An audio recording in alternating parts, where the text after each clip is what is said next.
Salam sejahtera, anda bersama saya Rizal Zulkafli. Ini adalah perbincangan webinar kita di Astro Awali di mana kami bawakan perbincangan pasca moratorium bagaimana untuk tidak panik. Dan seperti anda tahu di luar sana, moratorium yang bermula pada 1 April lepas akan berakhir pada 30 September ini. Perdana Menteri sebelum ini menyatakan bahawa 7.7 juta peminjam di luar sana ataupun sekitar 93% peminjam individu mendapat manfaat daripada moratorium bayaran pinjaman bernilai sekitar 40.8 bilion ringgit sejak ia berkuat kuasa pada 1 April lalu. Dalam masa yang sama, 243,000 perusahaan kecil dan juga sederhana PKS atau 95% menerima manfaat sama daripada moratorium terbabit bernilai lebih 21.9 bilion ringgit.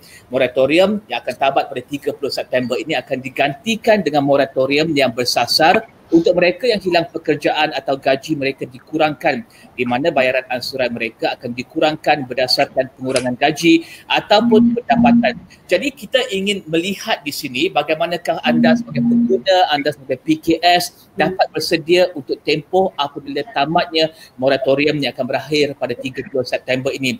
Sebelum kita teruskan dengan perbincangan kita, saya ingin memberikan anda sedikit peringatan di sini untuk pengalaman webinar yang optimum. Kami sarankan anda memberi perhatian kepada beberapa perkara ini, termasuklah kami sarankan anda untuk menutup semua tab-tab audio dan juga video anda untuk mengosongkan bandwidth anda. Dan jika anda mengalami sebarang masalah teknikal, anda boleh keluar dari bilik webinar dan gunakan link yang sama untuk masuk kembali. Kami mungkin akan menjalankan undian semasa webinar berlangsung. Anda dijemput untuk mengambil bahagian dan juga melalui tab di skrin anda. Dan jika terdapat kegagalan teknikal yang serius yang membabitkan sebilangan besar peserta webinar pada hari ini, kami akan melakukan sistem reset. Anda akan dimasukkan ke dalam bilik webinar yang baru secara automatik. Dan akhir sekali, seorang moderator bersedia untuk menjawab soalan anda di dalam ruang chat. Jika anda ada soalan, anda boleh menekan butang mark as question dan kami akan menyampaikannya kepada saya, host webinar pada hari ini, saya Rizal Zulkafli,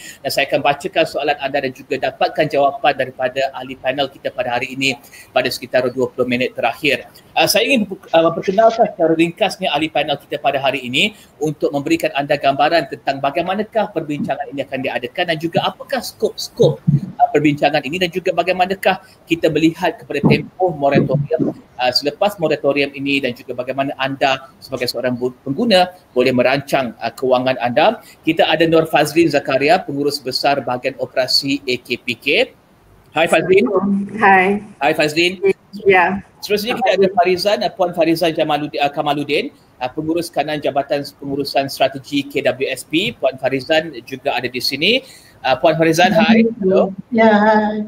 Assalamualaikum. Waalaikumsalam. Kita juga ada Hajah Rohani Datuk Haji Muhammad Syahir, pengarah Hijrah Wealth Management Sdn Berhad. Hajah. Assalamualaikum. Hai.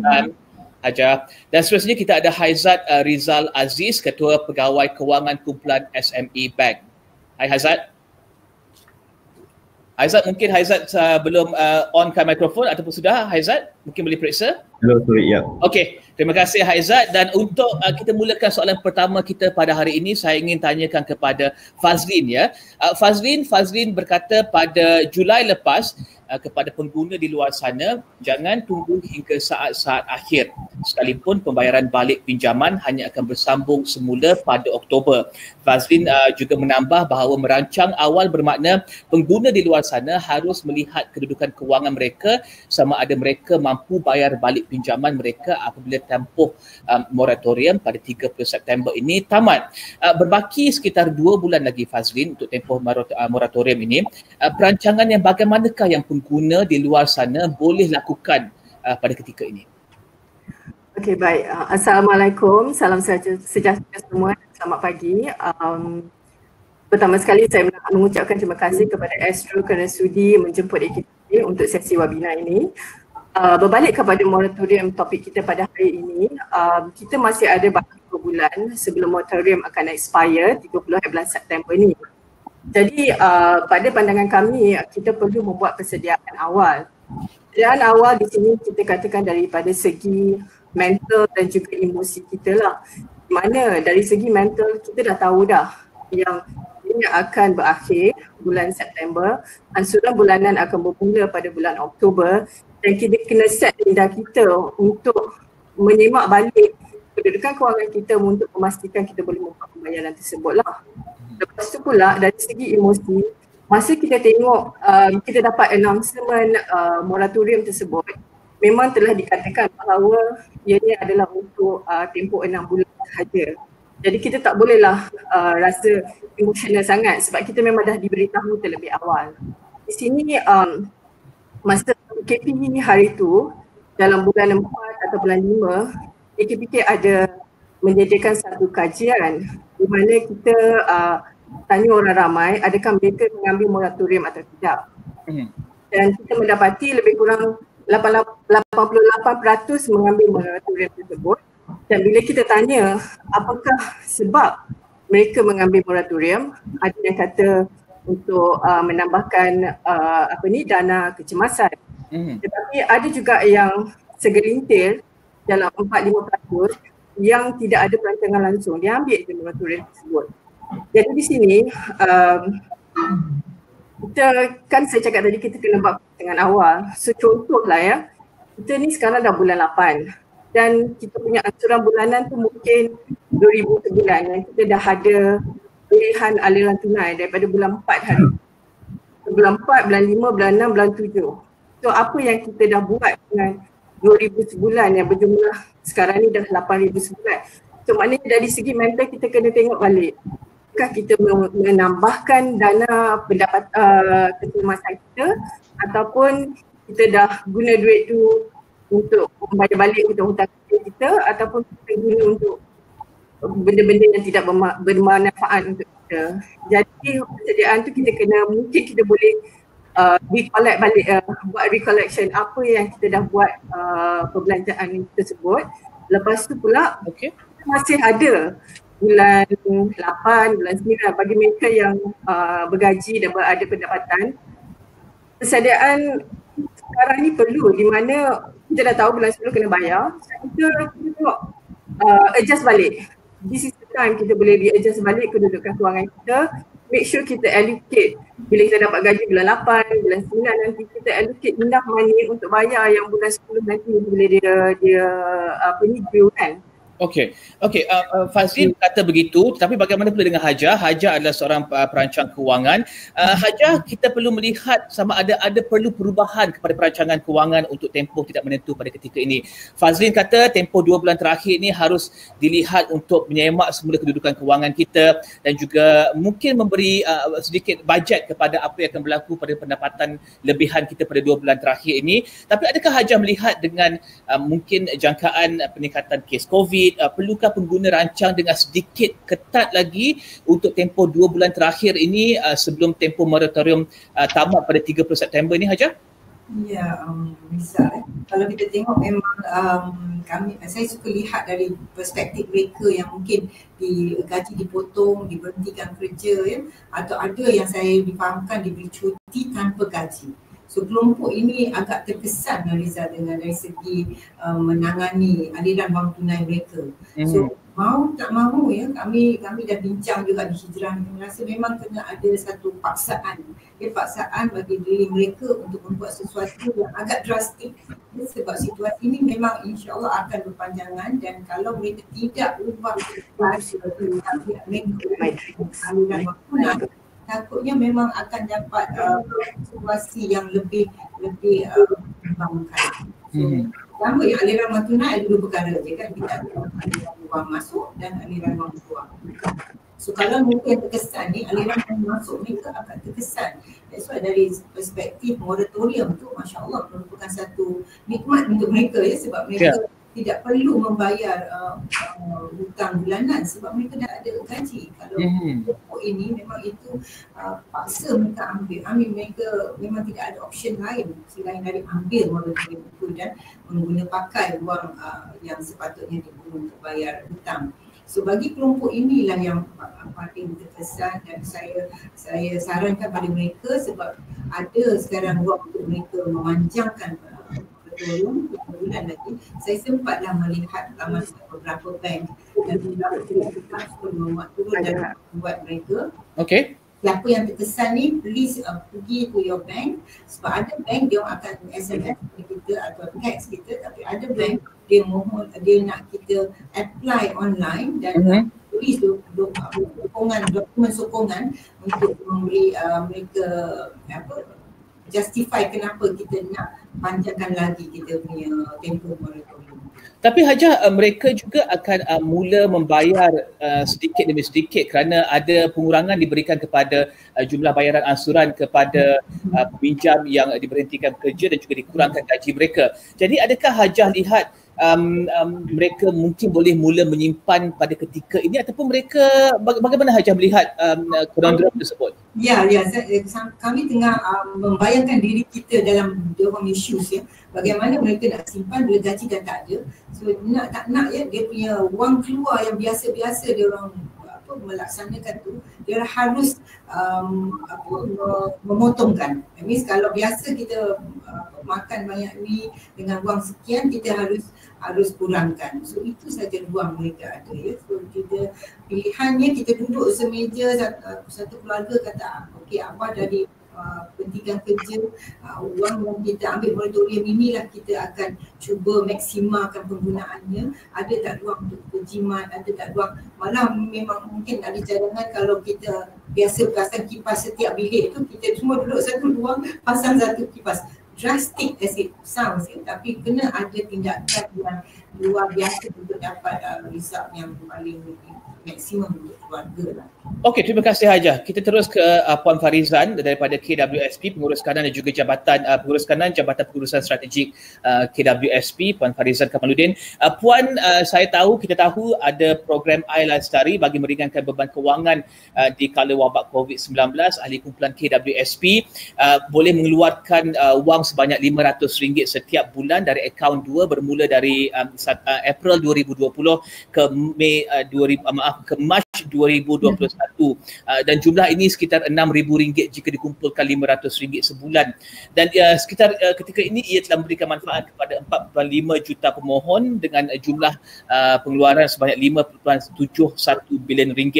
Tapi beyond numbers, dollars and cents ni Puan ya, bagaimana pencarum boleh manfaatkan Air Lestari selepas tamat tempoh moratorium ni, terutama kepada mereka yang diberhentikan kerja, dikurangkan gaji mereka ataupun mungkin berasa sedikit sesak untuk memenuhi tuntutan pembayaran balik bulanan selepas tamat tempoh moratorium ni Puan. Okey, terima kasih Rizal. Sebelum saya menjawab soalan Rizal ya, saya suka untuk menjelaskan sekali lagi ya. Sebenarnya simpanan KWSP ni dia adalah simpanan untuk persaraan ya, ataupun yang kita panggil retirement income ya. Sepatutnya dia digunakan apabila kita bersara. Dia sebenarnya bukan bertujuan untuk membayari untuk digunakan bagi keperluan semasa, untuk penggunaan semasa ya. Sebab itu pengeluaran daripada akaun 2 kita KWSP benarkan adalah berdasarkan tujuan tertentu. Jadi dengan mengambil kira keadaan yang sedang berlaku sekarang, KWSP pun membenarkanlah pengeluaran dana persaraan dia untuk keperluan semasa bagi membantu ahli menangani masalah COVID-19 ini. Jadi berbalik kepada Air Lestari ya, sebenarnya ahli dia boleh memanfaatkan pengeluaran Air Lestari ini. Satunya yang pertama adalah bagi tujuan membayari keperluan hidup mereka seharian ya dalam tempoh pandemik COVID ini. Dan yang kedua, mereka boleh menggunakannya sebagai dana kecemasan seperti mana yang dinyatakan oleh Puan Hajah Rohani tadi. Dan bila dah tamat tempoh moratorium tak lama lagi, memang mereka boleh menggunakannya untuk membayar komitmen pinjaman. Jadi itu sebenarnya memang adalah aspirasi pengeluaran Air Lestari. Tapi selain daripada iLestari sebenarnya, di bawah pakej rangsangan ekonomi juga ya, KWSP turut melaksanakan satu lagi inisiatif, iaitu penurunan kadar caruman bahagian pekerja daripada 11% kepada 7%. Jadi ada penurunan sebanyak 4%. Jadi selain daripada iLestari, ahli sebenarnya boleh turut memanfaatkan lebihan pendapatan yang dibawa balik tu ya, take home pay sebanyak 4% tersebut. Jadi yang ini pun boleh turut dimanfaatkan sama ada untuk dana kecemasan ataupun untuk membantu mereka membayar komitmen pinjaman ya. Tapi saya juga ingin menyarankan lah ya, nak menambah daripada apa yang dinyatakan oleh Puan Haji Rohani tadi. Apa yang penting, pendapatan memang kita tak boleh buat apa-apa sebab dia di luar kawalan kita. Tapi apa yang berada dalam kawalan kita adalah perbelanjaan. So kita boleh sebenarnya urus perbelanjaan kita, berbelanja mengikut keperluan. Setelah kita ada kenal pasti keperluan, kita belanja pula mengikut keutamaan ya, sebab dalam keadaan pandemik sekarang ni, kalau kita tidak mau panik bila moratorium ditamatkan ataupun apa ke, kita kena pergi balik kepada pengurusan perbelanjaan kita dan kita kena sesuaikan diri kita dan ahli keluarga kita untuk teruskan hidup kita dan berbelanja ataupun menukar gaya hidup kita mengikut kemampuan kita.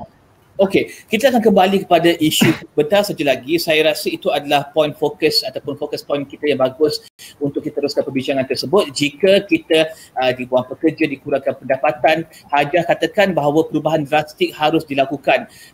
Puan Farizah juga dan juga Fazlin juga menyatakan perkara yang sama. Kita harus ada disiplin untuk menguruskan kewangan tersebut untuk memastikan kita bersedia untuk tempoh selepas moratorium tersebut. Tapi saya ingin pergi kepada SME Bank di sini dahulu. Ketua Pegawai Kewangan Kumpulan SME Bank Haizat Rizal Aziz untuk bertanyakan tentang PKS di luar sana. Kepada PKS di luar sana, kerana kita tahu pada tempoh PKP tersebut pada awal dahulu perniagaan susah untuk mendapatkan jualan, tetapi pada ketika ini PKPP yang bermula pada 10 Jun ada perniagaan yang banyak perniagaan mula dibuka dan juga kembali beroperasi biarpun dengan mungkin volume jualan yang sedikit rendah. Mungkin Haizat boleh jelaskan adakah PKS kini lebih bersedia daripada pandangan Haizat dan juga SME Bank sendiri, adakah perniagaan dan juga PKS ketika ini lebih bersedia untuk pembayaran balik pinjaman selepas tamat tempoh moratorium tersebut? Rizal, sepanjang 4 bulan yang lepas, SME Bank telah mengadakan banyak engagement session dengan usahawan sektor-sektor perniagaan yang terjejas akibat pandemik COVID-19 dan semasa tempoh PKP dilaksana. So apa yang kita dapati, untuk aktiviti perniagaan kembali beroperasi secara keseluruhannya, untuk kembali ke tahap operasi optimum seperti sebelum PKP bermula tu memerlukan tempoh masa.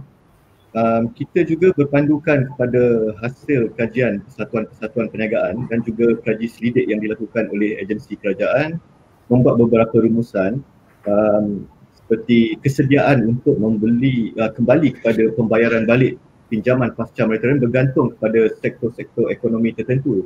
Contohnya sektor kesihatan, healthcare dilihat sebagai mampu kembali ke tahap perniagaan sebelum moratorium dalam jangka masa yang singkat berbanding dengan sektor-sektor lain yang mungkin akan mengambil masa yang lebih.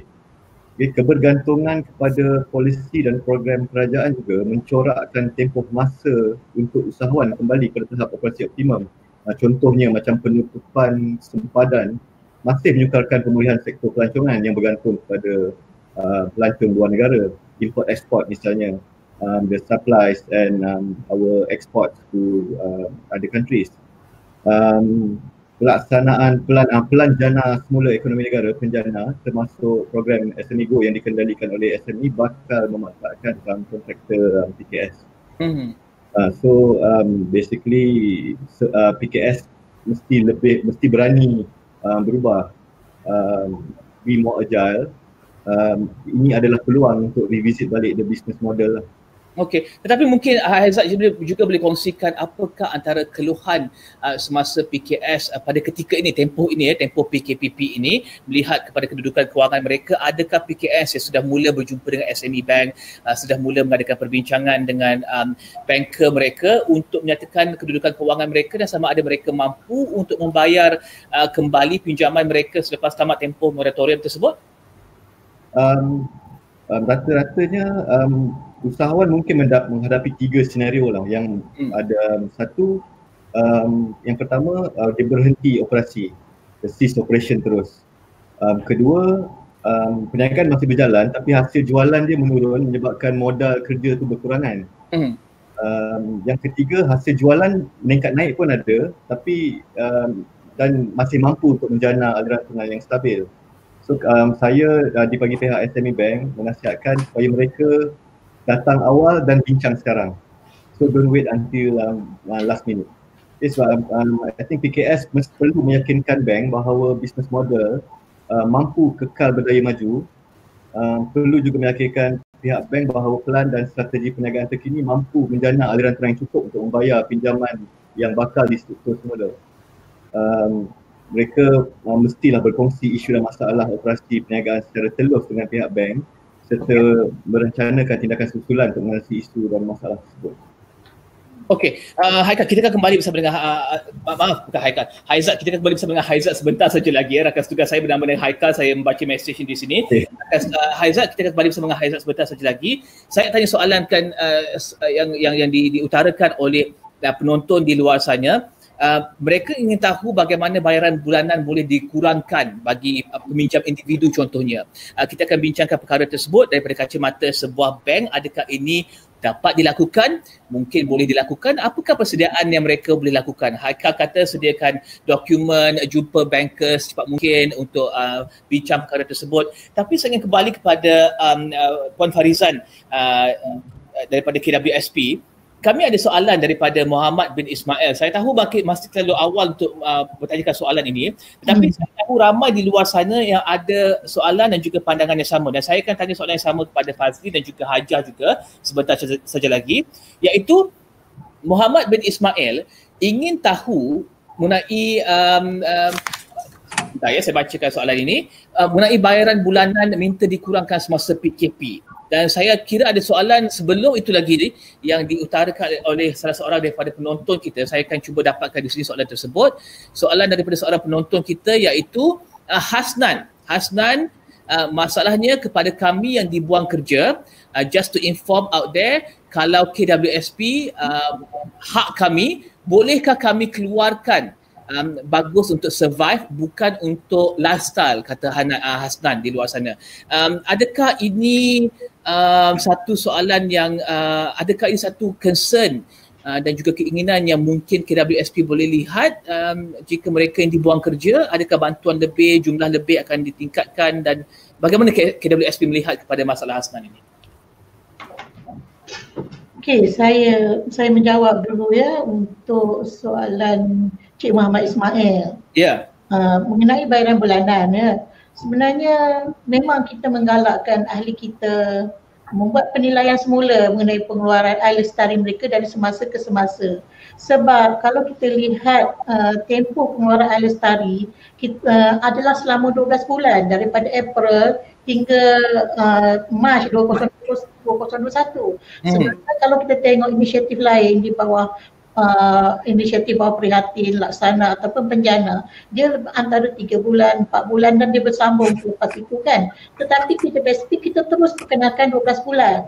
Jadi akan ada kemungkinan kita minta ahli yang tiada keperluan ya, yang mungkin gaji mereka tidak terjejas, mereka masih bekerja, pendapatan tidak terjejas, pendapatan tidak dikurangkan. Jadi jika tidak ada keperluan, kenapa tidak kita membatalkan pengeluaran tersebut ataupun kita mengurangkan amount pengeluaran tersebut. Sebab saya ingin tekankan sekali lagi, sebenarnya macam saya sebut tadi kan, Simpanan KJBSP itu simpanan persaraan. Sebenarnya amount yang kita keluarkan 6,000 tu, amount yang dikeluarkan tu, kita sebenarnya bukan mengeluarkan RM6,000. Yang kita keluarkan adalah sebenarnya nilai masa depan RM6,000 tersebut, iaitu kita namakan future value RM6,000 tersebut. Sebab simpanan di KJBSP adalah simpanan wajib dan dia berganda dengan dividen setiap tahun.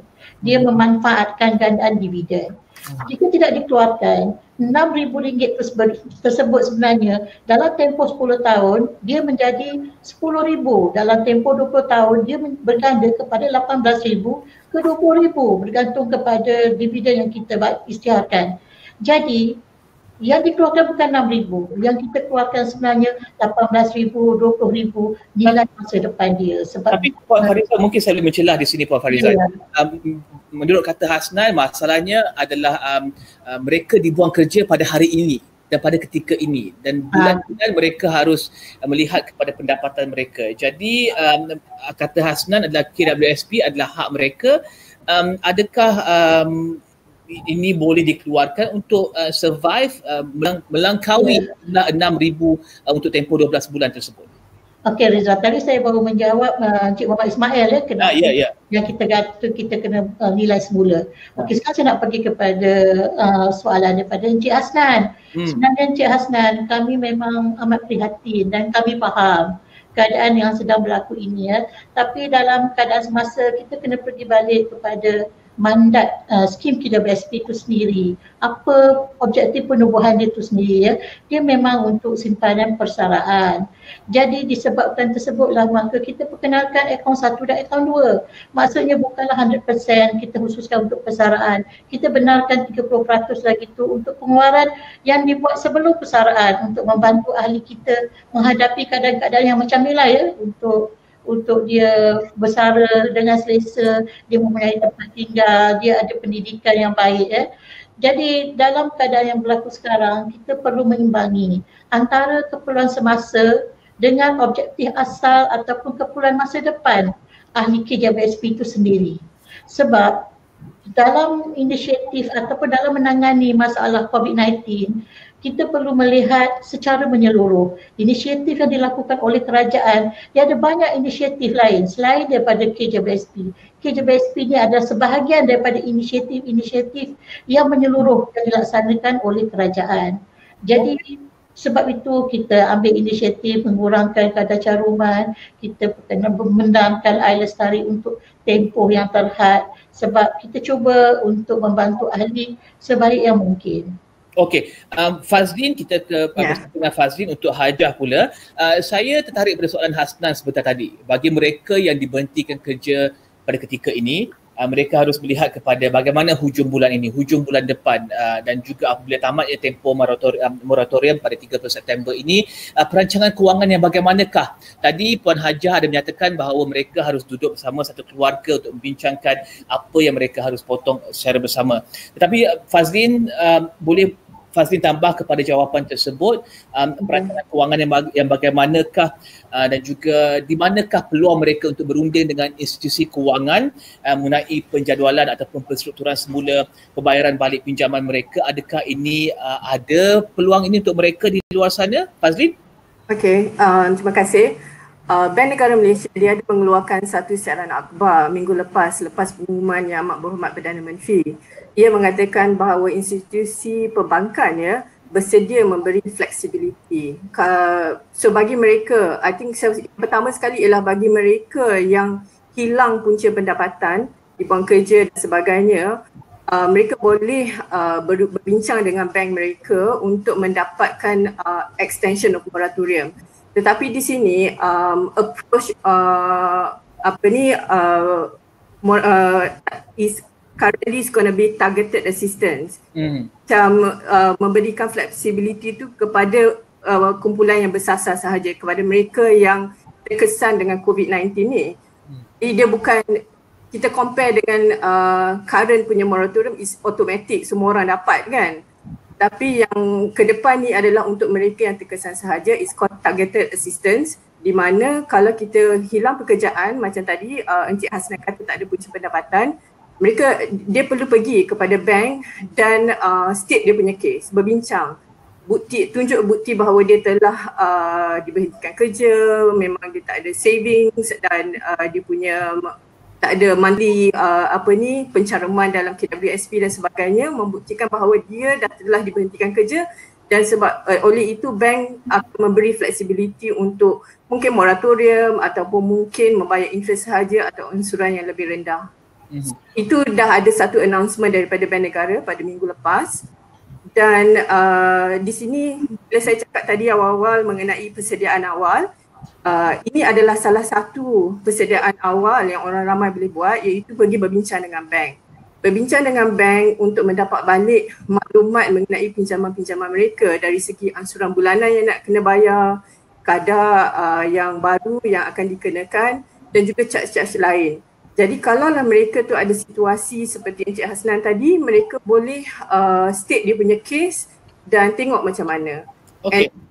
Sebenarnya it doesn't end there. Dia tak adalah macam pergi kat bank, lepas tu bank mungkin akan buat proposal dan sebagainya.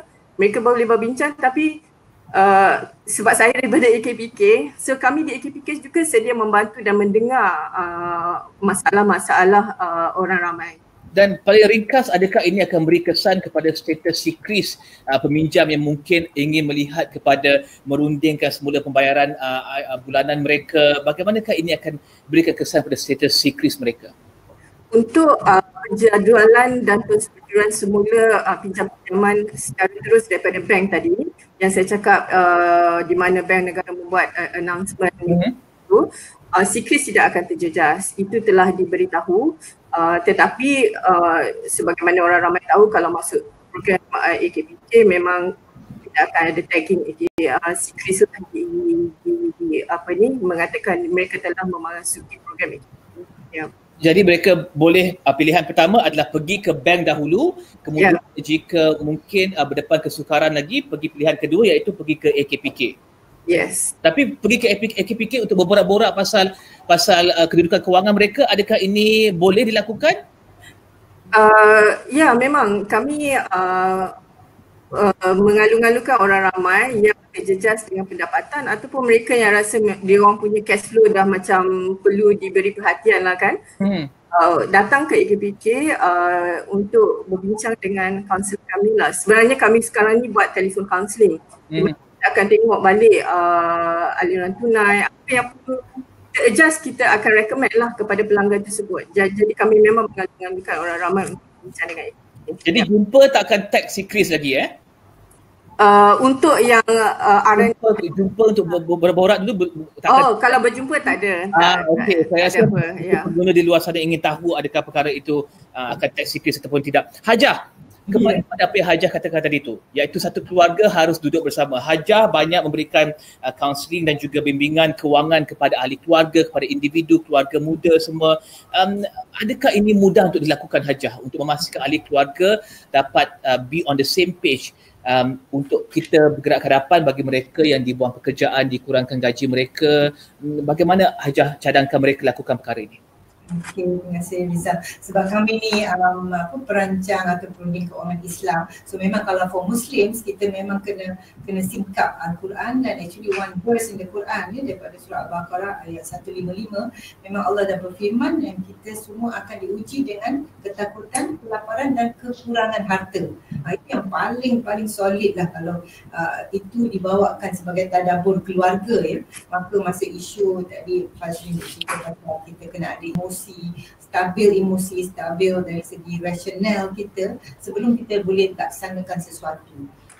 Sebab memang very class topik chosen tu, jangan panik tu memang amat bagus. Sebab kita tidak akan membuat sesuatu keputusan yang baik bila kita panik.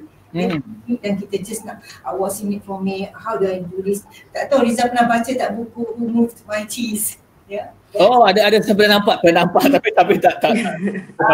Now you have audio books, Masya Allah, so you can go to YouTube, just key in nama buku tu, dan saya sebenarnya semalam saya mendengar lah 50 minit bacaan buku Who Moved My Cheese. So saya ingin cadangkan juga pihak Cik Haizat mungkin boleh intro kepada semua PKS ya. Ada dalam bahasa Indo dan bahasa India macam-macam. Pasal buku ini amat klasik sangat untuk kita apply kan bila situation change ya. Sekarang memang amat relevan sebab mereka yang biasa dapat gaji sebanyak sedemikian tiba-tiba terus tak ada.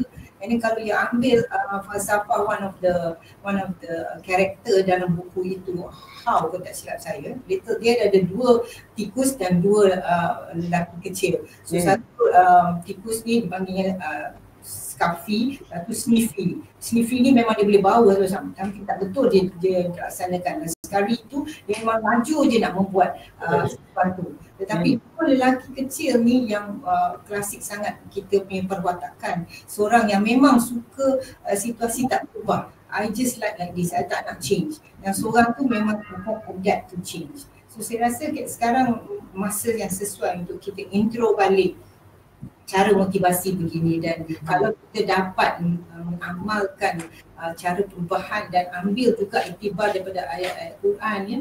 Surah Al-Baqarah tadi 155, satu lagi 152, Allah dah cakap kalau ingat pada Allah, Allah ingat pada kita, dan siapa yang sabar memang Allah akan bantu. So kita kena ambil banyak iktibar, sebab saya pun dikejutkan oleh berita-berita mereka yang COVID suicide ya, because of financial stress ya.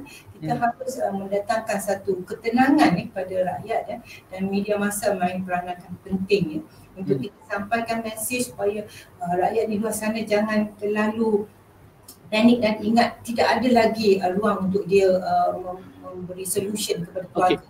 Dan jika seseorang tu kehilangan pekerja ataupun kurang pendapatan, dikurangkan gaji mereka, jika mereka pergi ke hajah, apa yang hajah akan suruh mereka lakukan? Top 3 perkara utama yang hajah akan suruh mereka. Yang Muslim datang kat saya firstly taubat. Solat taubat, kena istighfar banyak-banyak, dan kita akan melalui Al-Quran. Sebenarnya Rizal, saya memang didatangi oleh seorang kontraktor yang ingin membunuh diri beliau sebab beliau tidak boleh settlekan masalah kewangan. So memang saya ada pengalaman dan melihat bagaimana situasi itu berlaku, dan kita harus tangani dengan very sensitif. Tapi bila kita Muslim, insya-Allah sandaran dia amat kuat. Dari segi perancangan kewangan pula, apa yang mungkin hajah boleh cadangkan mereka lakukan? Buat spreadsheet ke, buat bajet dengan lebih, hajah tekan duduk bersama-sama? Kita dah sentuh bab duit keluar kan. Duit keluar memang bajet seteliti mungkin. Ya, pemakanan memang harus, kalau dulu asyik kita terdiri je atau daging batang pinang aja, tukar this kind of things. And then pendapatan tu saya rasa sekarang Masya Allah, if you have a laptop, you are online, you can banyak pekerjaan yang kita boleh dapat online ya, online marketing. And then saya ingin cadangkan juga pihak kerajaan kalau boleh ya, ada ruang matchmaking of people yang diberhentikan kerja dan kerja yang wujud. So sekarang kan kita ada big data analytics, we can use that kan, match orang yang tak ada gaji ni, dan especially mereka dalam hospitality industry ya, banyak terjejas. Kita tengok satu airline dia kasih setahun cuti tanpa gaji. So ini apa harus mereka laksanakan, if we can put them in dalam mungkin the hotel domestic punya tourism kan, dan kita boleh buat that matchmaking, insyaAllah that is good for them lah. Tapi selain daripada dia sendiri kena react to the situation and find your new cheese. Ya, cheese dulu kalau tak ada tu, pergi duk cari tempat ruang, insyaAllah, sebab satu pintu rezeki tutup, Allah akan buka lebih banyak. InsyaAllah. Dan kepada Haizat saya ingin kembalikan kepada Haizat soalan ini, iaitu bagi sebuah bank, apakah nasihat yang boleh diberikan kepada mereka ingin datang ke bank untuk struktur semula pinjaman bagi seorang peminjam individu ataupun PKS sekalipun, apa yang bank boleh sediakan pada ketika dan juga tempoh ini? Tadi Fazlin ada menyatakan tentang kenyataan sirkular daripada bank negara, bagaimana bank-bank akan membantu pelanggan mereka. Bagi SME Bank dan juga Haizat yang ada pengalaman yang banyak dalam industri perbankan, apa yang Haizat dan juga SME Bank akan lakukan kepada pengguna dan juga peminjam di luar sana? Okay, seperti yang disampaikan oleh Fazlin tadi dari sudut individu, kami di SME Bank memang kami menawarkan penjadualan dan penstrukturan semula atau lebih dikenali sebagai reschedule and restructure R&R untuk PKS. Okay, kenapa kita perlu R&R?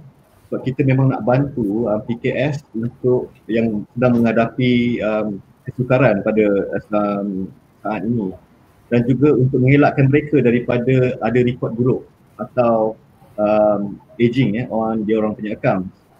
Okay, apa yang mereka boleh buat macam saya cakap tadi, datang awal dan kita bincang sekarang, jangan tunggu. Okay, so cepat-cepatlah approach our relationship manager untuk kita discuss atau berbincang go through the cash flow, aliran tunai, kita justify on the business model moving forward, cash flow management dan cash flow forecast yang reasonable, yang realistic untuk kita assess, untuk kita bantu sama-sama untuk memastikan yang mereka boleh bertahan atau lebih maju dalam masa akan datang. Faktor-faktor lain yang kami pertimbangkan adalah komitmen daripada pengurusan tinggi, daripada pemegang saham dan daripada pengarah company itu sendirilah. So please be honest and truthful lah about masalah. Memang kami di sini memang ingin membantu. Jangan takut, memang tak ada efek secret dan tak ada efek you punya credit rating untuk masa akan datang. So this is the time. Cuma datang awal dan kita bincang sekarang.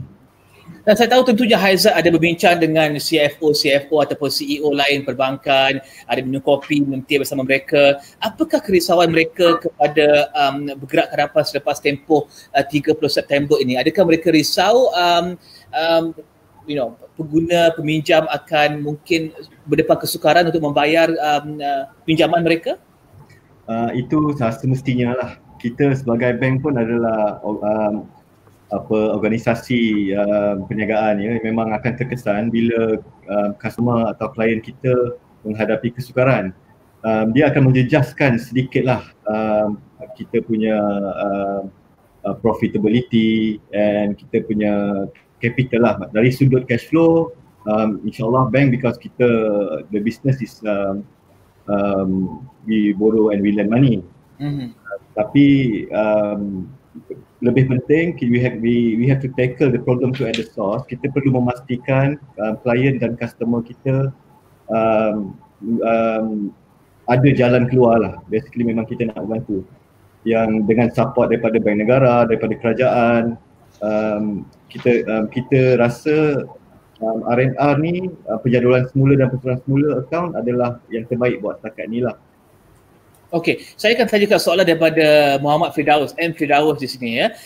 Dengan bantuan dan segala kemudahan yang diterima, bagaimana pengguna boleh rancang penggunaan dengan sebaliknya, perbelanjaan saya kira di situ, perbelanjaan dengan sebaliknya, dengan segala bantuan, dengan mungkin moratorium bersasar, dengan bantuan daripada Air Lestari, ada AKPK, ada pengurus kewangan. Bagaimana Haizat lihat pengguna boleh ambil peluang ini dengan sebaiknya? PKS dan juga pengguna individu, bagaimana Haizat boleh lihat mereka boleh maksimalkan kemudahan ini? Okey, buat masa sekarang kita ada for example macam SME Bank, kita ada banyak produk. Okey, datang dan berbincang dengan kami. Macam saya explain tadi, ada macam SME Go untuk kontraktor, kita ada SME Technology Transformation Fund. Itu memang fund daripada bank negara yang memang very generous lah in terms of rates, hanya 4%. Macam masa tempoh PKP, government ada membantu 5 bilion. SME Bank sendiri kita dah luluskan dan kita telah disburse around 500 million kepada siapa yang mengambil peluang. So macam saya telah katakan tadi, ini adalah peluang untuk SME atau PKS untuk assess balik, revisit the business model, talk to the bank, to the financial, untuk berbincang, dan ya inilah masanya untuk mengambil peluang. untuk maju ke depan pada masa seterusnya. Paling ringkas, Aizat, ada success stories yang diterima daripada SME yang mungkin sehingga kini terjejas pendapatan mereka yang SME Bank telah bantu? Ini untuk masa PKP ke atau? Masa PKP sehingga kini ada yang Aizat boleh kongsikan bersama dengan Dontor? Daripada masa PKP kebanyakan mereka ada masalah cash flow. So, macam seperti mana yang kita semua sedia maklum, kerajaan ada memberikan 5 billion lah relief facility to 1 million. The process tu memang very fast. Pada siapa yang mengambil peluang, tapi benda tu agak limited. Pada siapa yang mengambil peluang atau really care about their business or their organisation, about dia punya staff. So itu dapat membantu mereka sustain untuk dalam masa beberapa bulan ni. Memang 90+% lah of our clients yang memang ambil, yang bersetuju untuk apply fund tersebut. Seterusnya selepas post Mora ni, inilah kita akan offer extension of R&R. So saya memang berharap lah memang mereka tampil dan berbincang dengan kami macam mana kami bantu untuk melaksanakan.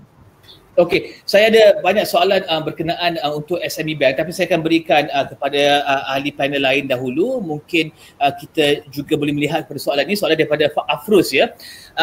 Ketika ini, in my case, I'm okay with the impending end of moratorium, but now we may have a new wave of MCO ataupun new wave of COVID cases.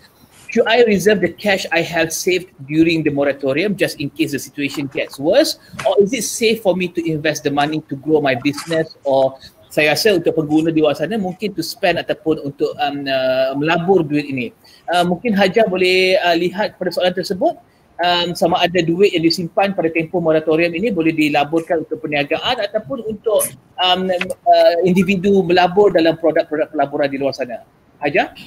Ya, okey Lisa. Sebab memang ada yang tanya kalau kita savvy on investment, memang sebaiknya kita boleh masuk pelaburan, sebab kalau kita ikuti trend pelaburan baru ni, kita ingat COVID tu akan menurun dan terus menurun. Pelaburan dia nyata dalam tempoh, saya ingat kalau tak silap saya dalam March to April tu dia memang menaik dan kita pun tidak bayangkan yang beberapa amal saham pun terus menaik dari segi prestasi dia. Tapi dia kena berhati-hati sebab risikonya kita tidak mahu ambil terlalu tinggi risiko. Of course you have to save your money but save and invest is still the best, sebab investing you know mana yang nak masukkan dan you tahu membaca risiko. Itu filter profile dia lah. Dan of course jimat lah dari segi jangan berbelanja berlebihan seperti Puan Sri Fatimah cakap kalau kita nak tu ikut keperluan bukan nak memang very basic wants and needs analysis insyaAllah. Tapi satu lagi lah mungkin bagi mereka yang dah berhentikan kerja, saya difahamkan pihak SOKSO juga ada memberikan sedikit bantuan untuk mereka yang diberhentikan kerja oleh majikan, mungkin every month lihat di sana. Dan juga kalau ingin datang ke pihak kami memang mengadukan juga sebab kami boleh membimbing anda menjadi perunding keuangan Islam insyaAllah. Okey, saya ada soalan daripada Rod, saya tanyakan kepada AKPK, kepada Fazlin. Rod bertanya, soalan saya, disebabkan PKP ketika ini kredit rekod bakal tidak cantik sebab lepas moratorium ini pun income level dah tak sama. Macam mana nak mencantikkan balik kredit rekod saya? Terima kasih. Kepada Fazlin Fazlin? Okey. Sebenarnya kredit rekod ni dia adalah sesuatu yang bank akan guna untuk untuk menilai sama ada nak bagi pinjaman atau tidak. Jadi ianya amat penting lah bagi seseorang individu untuk memastikan kredit rekod itu elok. Tetapi bagi kami, kredit rekod itu adalah satu faktor di mana kalau kita sekarang ni mempunyai masalah kewangan, kita perlu bertindak in the sense that kita perlu take action untuk memperbaiki kedudukan kewangan kita. Jadi kalau sekarang ni kredit rekod kita tak elok, kita perlu mengambil tindakan untuk memperbaiki kedudukan kewangan kita supaya lama-lama kewangan kita tersusun dan eventually kredit rekod kita akan baik. Jadi saya juga nak menyentuh pasal secret tagging tadi tu. Sebenarnya secret tagging ni untuk AKPK, pelanggan AKPK yang masuk DMP kita ya, Debt Management Program, kita tengok dari segi perspektif yang lebih positif, in the sense that tagging secret ataupun masuk Debt Management Program ni bukannya sesuatu bebanan atau hukuman. Ianya should be looked at sebagai sesuatu yang kita bagi untuk mendisiplinkan diri kita untuk mengemas kedudukan aliran tunai kita.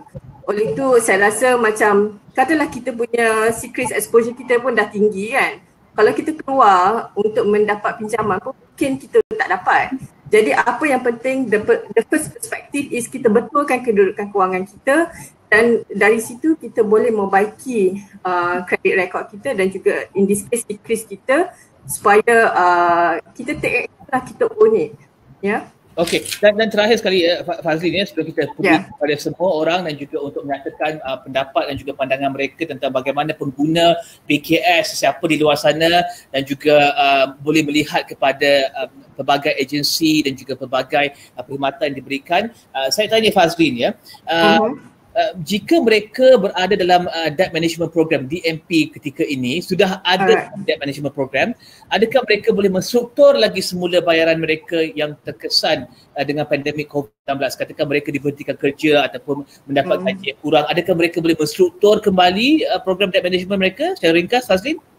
Ya, bagi pelanggan-pelanggan Debt Management Program kami menyarankan mereka untuk menghubungi AKPK untuk berbincang dengan kaunselor-kaunselor kami untuk menstruktur balik pinjaman mereka.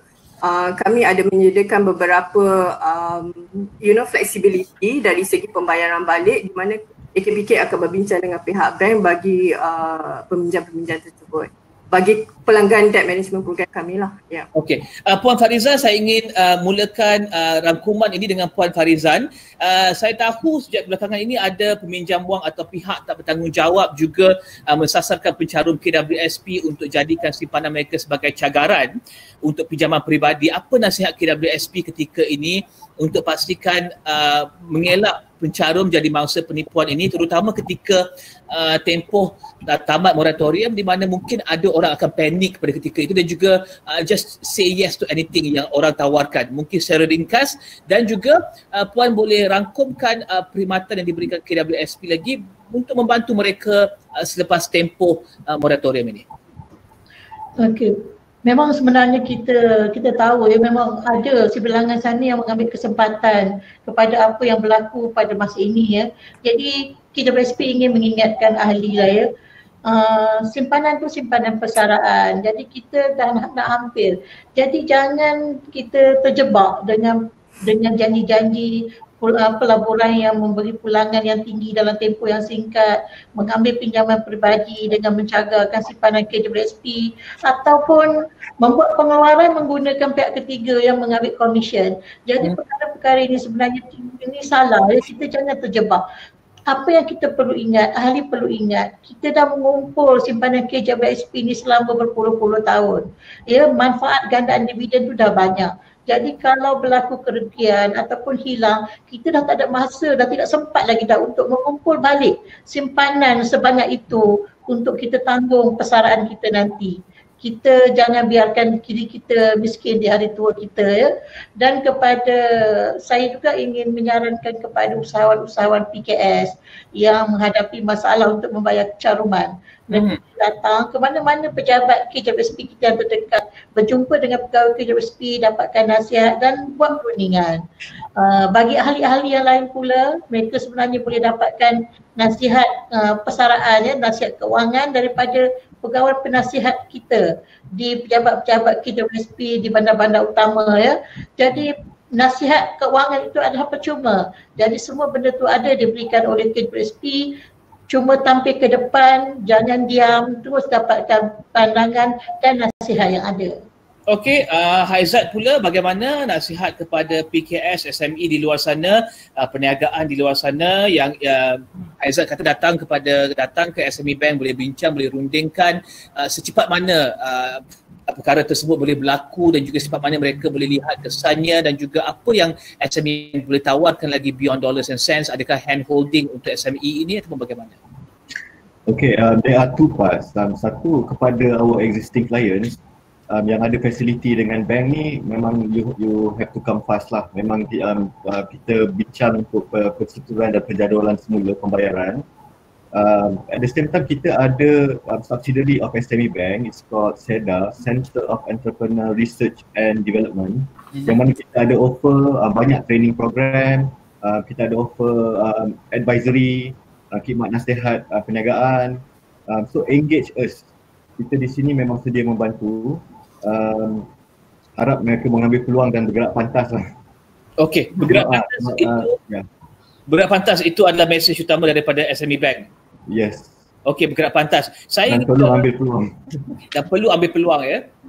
Okey, saya ingin ke Fazlin daripada AKPK. Fazlin, soalan terakhir, bolehkah seseorang mempunyai kewangan yang stabil tapi hutang yang tinggi minta pertolongan AKPK demi kontingensi masa depan? Soalan Muhammad Rezwan.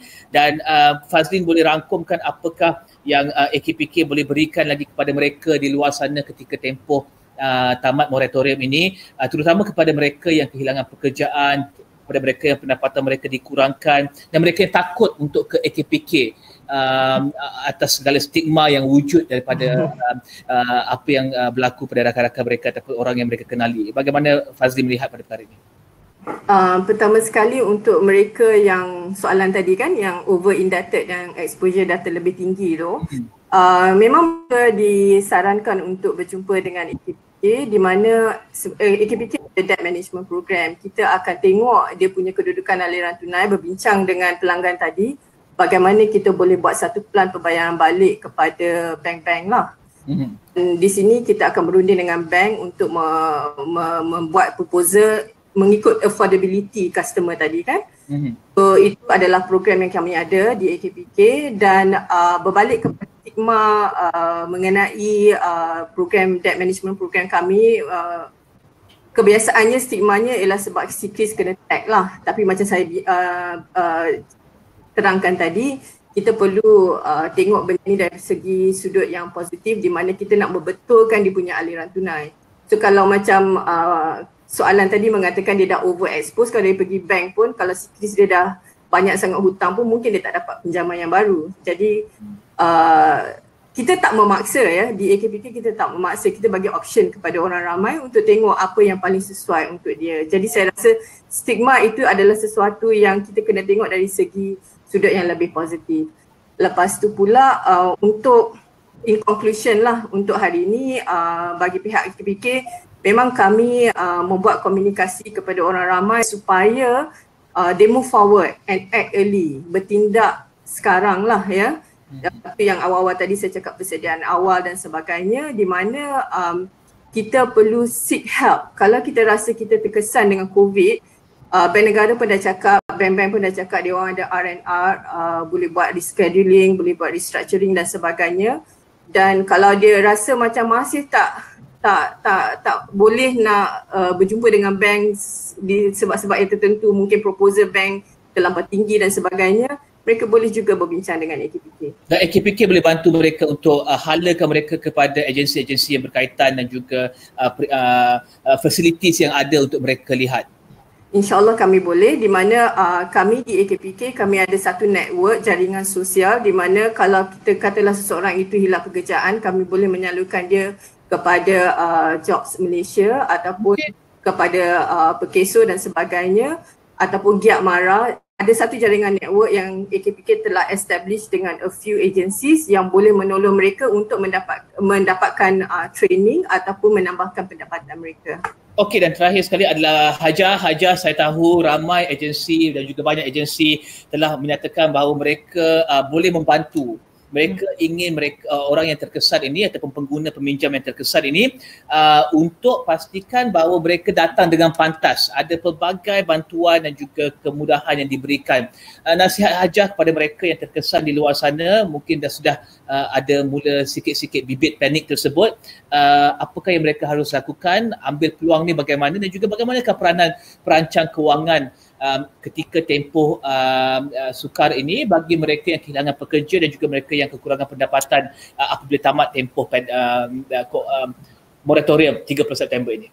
Ya, lagi sekali lah kita sarankan bagi mereka yang ambil aja positif situasi ini, apapun yang terjadi ada hikmah di sebaliknya. So yang penting kita bertindak to better our position. So sekarang pihak bank dah dengan terbukanya memberi ruang untuk kita datang negotiate. Saya dulu banker in the 1980s, tak pernah bank kita macam tu. Bank memang asyik nak saman, asyik nak lelong, asyik nak bankruptkan. Tapi sekarang masya-Allah bank-bank amat positif dan open minded dan menjiwai satu sifat empathy dengan customer masing-masing. So ambil peluang ini, pergi berbincang dan berterus terang dengan keadaan keuangan kita. Maksudnya dokumen tu termasuklah kita kena bawa kita punya financial aliran wang tunai kita. Tulis, catat apa yang anda belanja sekarang, pendapatan saya dah kurang sekian, saya punya belanja tetap macam ni, anak membesar, apa,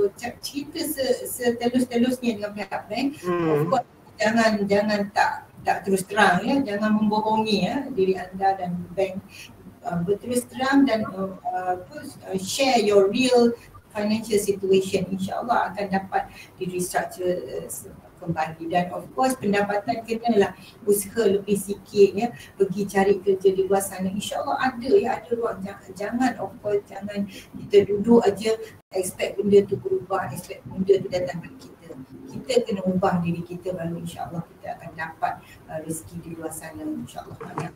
InsyaAllah, dan itu adalah mesej positif untuk kita akhiri perbincangan webinar kita pada hari ini pasca moratorium. Bagaimana untuk tidak panik, saya ingin kembali memperkenalkan panelis kita pada hari ini, Hajah Rohani Datuk Haji Muhammad Syahir, Pengarah Hijrah Wealth Management Sdn Berhad, Puan Farizan Kamaluddin, Pengurus Kanan Jabatan Pengurusan Strategi KWSP, Puan Nur Fazlin Zakaria, Pengurus Besar Bahagian Operasi ATPK, serta Haizat Rizal Aziz, Ketua Pegawai Kewangan Kumpulan SME Bank, berkongsi pada kita cadangan. Dan saya kira antara yang paling penting sekali yang saya dapati daripada webinar ini adalah, pertama sekali, bertindak pantas.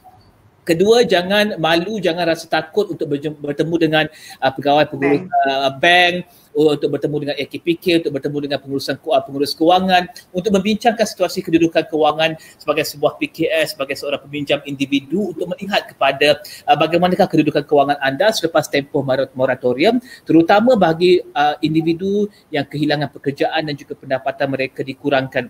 Dan kami akan bawakan lebih banyak perbincangan berkenaan dengan normal baru ini. Jangan lupa sertai workshop kami minggu depan bertajuk Work From Home, Secrets to a Productive Day. Berbagai tips yang sangat produktif dan juga praktikal bakal dibincangkan dengan pakar etika bekerja dari rumah dan juga wakil dari Google Selasa depan 11 Ogos jam 2 petang.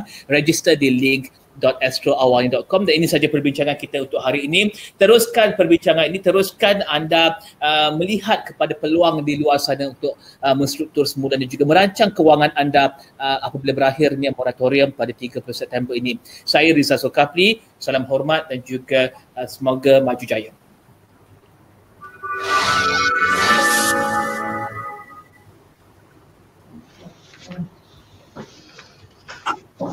Thank you.